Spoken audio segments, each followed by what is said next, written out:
Good evening मेरे दोस्त। आज मैं मैथ्स में अर्थमेटिक प्रोग्रेशन बताने जा रहा हूँ। इसे अच्छे से समझना है क्योंकि अभी जो है बोर्ड्स के एग्ज़ाम आने वाले हैं और इस चैप्टर से बहुत सारे क्वेश्चन पूछा जाता है।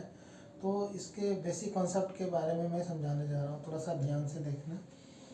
सबसे पहले हम समझेंगे कि अर्थमेटिक प्रोग्रेशन है क्या। एक ऐसा श्रेणी, एक ऐसा सीरीज या ऐसा लिस्ट ऑफ नंबर्स जिसमें एक निश्चित संख्या को ऐड करने के बाद नेक्स्ट संख्या प्राप्त होता है। जैसे सपोज कीजिए हमने लिखा है 10, 10 के बाद 15, 15 के बाद 20, 20 के बाद 25, 25 के बाद 30। इस तरह हम क्या देख रहे हैं कि 10 में से 5 को अगर हम ऐड करते जाते हैं तो 15 आता है, 15 में 5 को ऐड करते हैं तो 20 आता है, 20 में से 5 को ऐड करते हैं तो 25, 25 में से 5 को ऐड करते हैं तो 30। और इस तरह हम आगे के क्रम में हम देखते हैं, अगर 5 संख्या को जोड़ते जाते हैं तो नेक्स्ट नंबर मेरा प्राप्त होता जाता है। तो एक ऐसा सीरीज या ऐसा लिस्ट ऑफ नंबर्स जिसमें एक फिक्स नंबर को ऐड करने के बाद नेक्स्ट नंबर ऑब्टेन होता है, नेक्स्ट नंबर प्राप्त होता है, वैसे सीरीज को कहते हैं अर्थमेटिक प्रोग्रेशन। और जो फिक्स नंबर है जिसको हम ऐड करके बाद नेक्स्ट नंबर प्राप्त करते हैं, वो फिक्स नंबर को हम कहते हैं कॉमन डिफरेंस, या हिंदी में उसको कहते हैं सार्व अंतर। तो यहाँ पे जो पहला टर्म है ए, इसको A1 भी कहीं कहीं लिखते हैं, A या A1, ठीक है। ये आपका कितना है 10। और 10 के बाद दूसरा टर्म अगर हम लिखते हैं उसको A2 कहेंगे। A2 निकालने के लिए अगर हम 10 में 5 को ऐड करेंगे तो क्या हो जाएगा 10 + 5 15, जो कि यहाँ दिया हुआ है। फिर A3 निकालने के लिए 10 + 5 फिर 5, कितना हो गया ये 20। फिर A4 निकालने के लिए क्या हो गया 10 + 5 + 5 + 5, यानी कि ये 25 हो गया।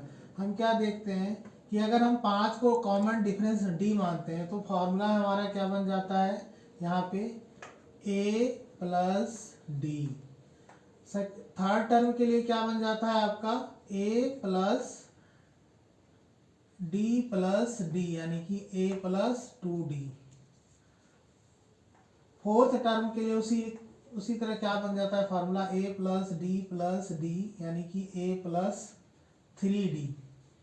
उसी तरह अगर हम देखेंगे फिफ्थ टर्म निकालेंगे तो आपका बन जाएगा 10 + 5 + 5 + 5 + 5, यानी कि A + 4D बन गया। कितना बन गया आपका 4D, है ना। D आपका जो है 5 है, तो 5 जो है वो 4 बार आया है, तो ये हो गया आपका 4 × D। तो अगर हम सिक्स टर्म निकालें A6 तो हम मेरा क्या फॉर्मूला बन जाएगा A + 5D। सेवंथ टर्म उसी तरह निकालें, यानी कि जितना टर्म यहाँ पे लिखा रहता है उसमें से एक का बदला, क्योंकि A जो है वो फर्स्ट टर्म है, उसमें तो D ऐड नहीं है, नेक्स्ट वाले टर्म में D ऐड होता चला जाता है। तो A7 के लिए अगर हमको निकालना है A + 6D हो जाएगा। कितना हो जाएगा 6D। उसी तरह nth टर्म अगर हमको निकालना है AN जिसको बोलते हैं, उसका फॉर्मूला जनरल फॉर्मूला क्या बन जाएगा A + n - 1 × D। ये आपका जनरल टर्म का फॉर्मूला बन गया। nth टर्म इक्वल टू क्या होता है A + n - 1 × D। तो इस तरह हम nth टर्म किसी भी सीरीज का, अर्थमेटिक सीरीज का हम निकाल सकते हैं। एक क्वेश्चन लेते हैं हम। पहला question, find the next three terms of an AP 3, 7, 11, 15 and ... हमें यहाँ पे दिया है एक सीरीज जिसका कि नंबर है 3, 7, 11, 15 एंड सो ऑन।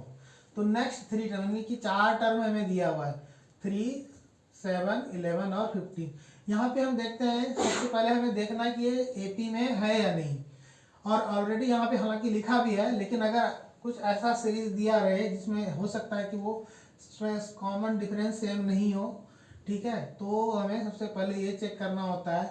यहाँ पे आपका कॉमन डिफरेंस जो है वो सेम है, और यह ए बराबर जो है वो आपका कितना है, फर्स्ट टर्म 3। डी निकालने के लिए डी का फॉर्मूला होता है second term minus first term, ठीक है, यानी कि 7 माइनस 3 इक्वल टू कितना हो गया, 4। उसी प्रकार अगर दूसरा सारवंतर भी निकालेंगे वो भी सेम ही होगा, 11 माइनस 7 यानी कि 4। 15 माइनस 11 करेंगे तो भी 4, यानी कि चूंकि ये एपी में है इसलिए सबका कॉमन डिफरेंस क्या होगा, सेम होगा। तो हम second term minus first term करेंगे तो भी निकाल सकते हैं। इसलिए यहाँ पे डी जो है आपका कितना हो गया, 7 माइनस 3 कितना हो गया, 4। अब हमें नेक्स्ट टर्म निकालना है, यानी कि 4 टर्म दिया है तो फिफ्थ निकालना। फिर पहला ए फिफ्थ निकालेंगे तो क्या हो जाएगा फार्मूला, हमें पता है ए एन का जनरल फार्मूला क्या होता है, a plus n minus 1 into d. इसलिए ए फिफ्थ का फार्मूला क्या हो जाएगा, a plus 5 minus 1 into d, यानी कि ए प्लस 4d, ए प्लस 4d। तो ए के जगह कितना वैल्यू रखेंगे, 3। तो यहाँ लिखिएगा 3 प्लस 4, और डी जो है आपका कितना आया है, 4। डी कितना आया है, 4। तो 3 प्लस 4, 4 जाए कितना हो गया, 16। 16 प्लस 3 करेंगे तो कितना हो जाएगा, 19।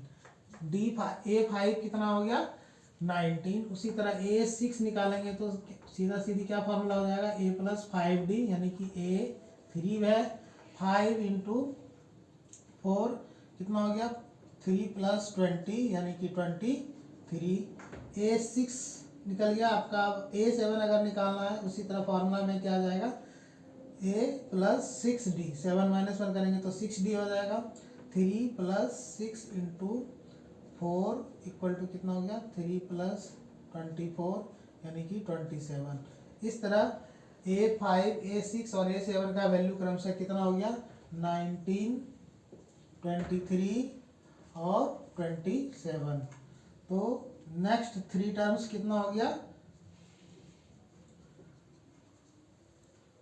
19, 23 और 27। ये आपका राइट आंसर हो गया। इस तरह हम किसी भी अर्थमेटिक प्रोग्रेशन का, अर्थमेटिक सीरीज का जितना टर्म कहेगा निकालने के लिए जनरल फार्मूला जो है उसका आप a plus n minus 1 into d से निकाल सकते हैं। Thank you. आशा है आपको समझ में आ गया होगा, और अगर समझ में आ गया तो आप इसे लाइक और सब्सक्राइब करके हमारा आगे का वीडियो देख सकते हैं, आपको इससे बहुत हेल्प मिलेगा। Thank you so much for watching.